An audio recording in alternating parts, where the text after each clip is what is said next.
नमस्कार दोस्तों, आज की क्लास में आज हम आपको विज्ञान के वही प्रैक्टिस पेपर बता रहे हैं।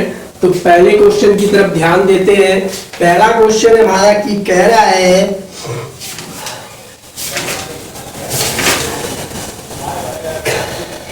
कि सिलिकोसिस एक क्या है? गुर्दा संबंधित बीमारी है, यकृत संबंधित बीमारी है, फेफड़े संबंधित बीमारी या अव्यवस्थित एवं तंत्रिका संबंधित है। तो दोस्तों हम बात करेंगे सिलिकोसिस की।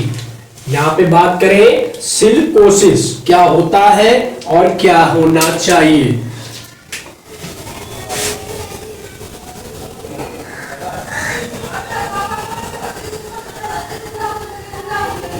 तो मेरे दोस्तों यहाँ पे सिलिकोसिस क्या होता है?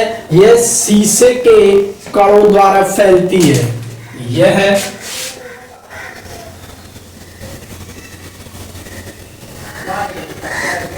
शीशे के कणों के द्वारा फैलती है। एक बात। दूसरी बात कह रहा है कि ये शीशे कणों द्वारा फैलती और फेफड़े को संक्रमित करती है।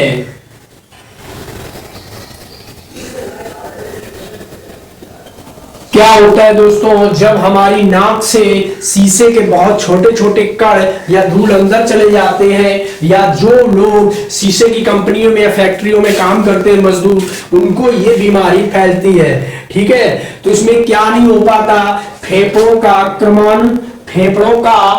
क्वेश्चन नहीं हो पाता। फेफड़े ना फैल पाते हैं ना सिकुड़ पाते हैं। तो ये फेफड़े से संबंधित बीमारी है। फेफड़े से संबंधित बीमारी है।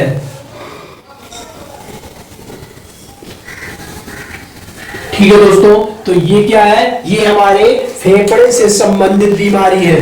ठीक है, तो दोस्तों दूसरा क्वेश्चन जो यहां पे है वो कह रहा है कि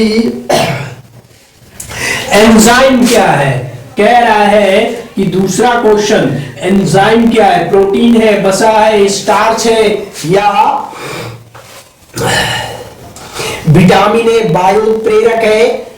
क्या है? बैक्टीरिया है, वायरस है या वायु प्रेरक है? ठीक है, तो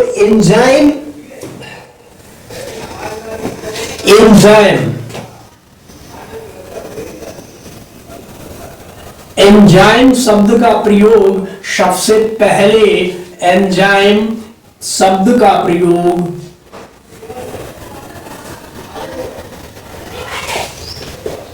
सर्वप्रथम कब किया गया था दोस्तों? 1878 में किया गया था। कब किया? सर्वप्रथम कब हुआ था? 1878 में हुआ था। और अगर इसकी बात करें तो ये कोहने ने किया था। करने वाले कौन थे? उन महान वैज्ञानिक का नाम कोहने है। ठीक है, अब दूसरी बात करें, ये रासायनिक क्रियाओं के द्वारा, ये रासायनिक क्रियाओं को शरीर में जो रासायनिक क्रिया होती है, रासायनिक क्रिया के द्वारा क्या करता है? उत्प्रेरित करने वाला प्रोटीन है। क्रिया के द्वारा उत्प्रेरित करने वाला प्रोटीन होता है। ठीक है दोस्तों, तो ये क्या करता है? उत्प्रेरित करने वाला प्रोटीन होता है। तो यानी कि यह एक वायु उत्प्रेरक है। क्या है? वायु उत्प्रेरक। ठीक है, तो इसका ऑप्शन नंबर हमारा डी हो गया। एंजाइम क्या है? एक वायु उत्प्रेरक है। ठीक है, एंजाइम हम प्रोटीन भी कह सकते हैं एंजाइम को, इसमें कोई गलत बात नहीं होगी।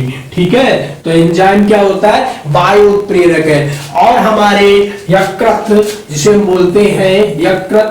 बोलते हैं लिवर। ठीक है, और दूसरा होता है हमारा अग्नाशय।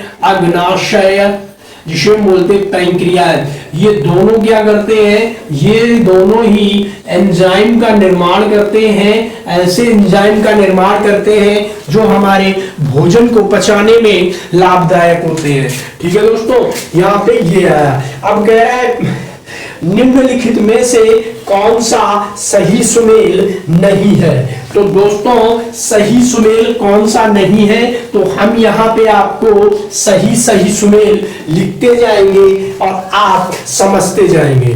ठीक है, तो यहाँ पे सही सुमेल में पहला है हमारा सिल्वर ब्रोमाइड। ये पूछना चाहता है कि सिल्वर ब्रोमाइड जो है इसका काम क्या होता है दोस्तों, तो इसे हम फोटोग्राफी में यूज करते हैं। ठीक है, दूसरा है हमारा सिल्वर आयोडाइड। दूसरा क्या है, सिल्वर आयोडाइड। ठीक है, तो सिल्वर आयोडाइड का जो हम प्रयोग करते हैं दोस्तों, वो कृत्रिम वर्षा में करते हैं। क्या करते हैं हम, कृत्रिम वर्षा जब कराई जाती है तो उसमें सिल्वर आयोडाइड का प्रयोग किया जाता है। ठीक है दोस्तों, अगर अगला ऑप्शन है लिथियम बाई कार्बोनेट।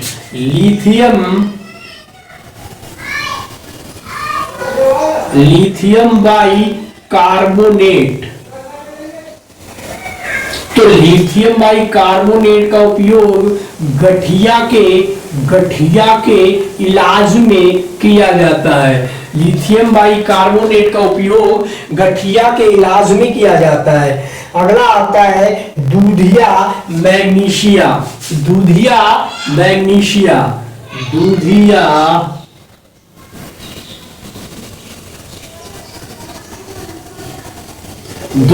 मैग्नीशियम क्या होता है, तो इसका प्रयोग हम कहां करते हैं दोस्तों, तो ये एक प्रति अम्ल है, प्रति अम्ल कहते हैं। तो ये हमारा एक प्रति अम्ल है। ये आपके सामने हमने सही सुमेल कर दिया है। ठीक है दोस्तों, इसी तरह से नेक्स्ट क्वेश्चन और एक हमारा वो कह रहा है कि इसका सही सुमेल क्या होगा। तो दोस्तों क्वेश्चन है हीरा, संगमरमर, रेत और रूबी ये है क्या। बात कह रहा है कि ये है क्या। पहला हमारा कौन सा, हीरा। दूसरा कौन सा है, संगमरमर। ठीक, और तीसरा कौन सा है, रेत। तीसरा है हमारा रेत और चौथा आता है रूबी। ठीक है, तो ये दोस्तों, तो ये किस किस से बने होते हैं पूछना। हीरा क्या है, एक कार्बन है। हीरा क्या होता है, एक कार्बन है। और संगमरमर क्या होता है, ये कैल्शियम होता है। क्या होता है, ये कैल्शियम है। और रेत जो होता है, रेत में सिलिकॉन पाया जाता है दोस्तों। और रूबी एक एल्यूमिनियम से बनता है।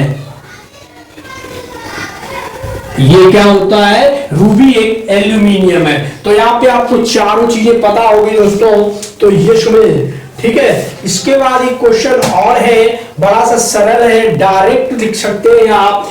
कह रहा है कि पानी, जब किसी बोतल में पानी भरा जाता है, जब किसी बोतल में पानी भरा जाता है तो ठंडा करने के बाद बोतल चटक जाती है। ठीक, या बोतल टूट जाती है, क्यों। देखो दोस्तों, जब हम किसी बोतल में पानी भरते हैं, क्या भरते हैं, पानी भरते हैं, तो वहां पे क्या करना होता है या क्या होता है, पानी का और बर्फ का आयतन अलग अलग होता है। ठीक है, पानी द्रव है तो द्रव को आप लिक्विड को जिस भी बर्तन में डालोगे वो बिल्कुल वैसा ही आकार ग्रहण कर लेता है। लेकिन जो बर्फ होती है हमारी सूखी हुई जो बर्फ होती है वो क्या होती है, वो कार्बन डाइऑक्साइड होती है। कार्बन डाइऑक्साइड होती है। ठीक है, तो जब हम अपनी बोतल, पानी की बोतल है, हमने उसमें बर्फ भरी और फिर जब हम उसे ठंडा करते हैं तो बर्फ का आयतन क्या करता है, बर्फ का आयतन बढ़ता है।